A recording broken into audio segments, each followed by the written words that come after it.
الحمد لله رب العالمين الرحمن الرحيم مالك يوم الدين إياك نعبد وإياك نستعين اهدنا الصراط المستقيم صراط الذين أنعمت عليهم غير المغضوب عليهم ولا الضالين آمين.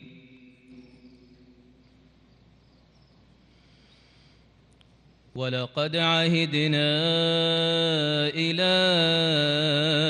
آدم من قبل فنسي ولم نجد له عزما وإذ قلنا للملائكة اسجدوا لآدم فسجدوا إلا إبليس أبى فقلنا يا آدم إن هذا عدو لك ولزوجك فلا يخرجنكما من الجنة فتشقى إن لك ألا تجوع فيها ولا تعرى وأنك لا تظمأ فيها ولا تضحى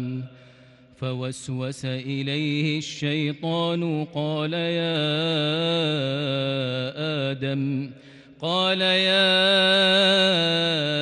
آدم هل أدلك على شجرة الخلد وملك لا يبلى فأكلا منها فبدت لهما سوآتهما وطفقا يخصفان عليهما من ورق الجنة وعصى آدم ربه فغوى ثم اجتباه ربه فتاب عليه وهدى.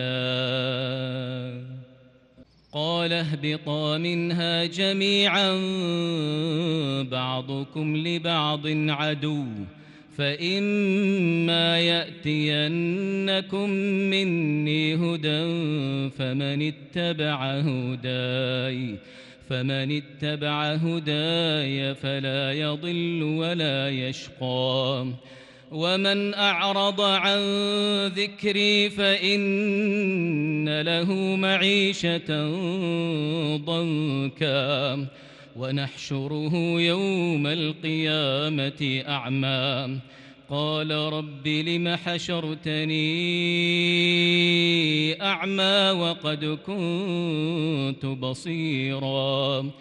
قال كذلك أتتك آياتنا فنسيتها وكذلك اليوم تنسى وكذلك نجزي من أسرف ولم يؤمن بآيات ربه ولعذاب الآخرة أشد وأبقى.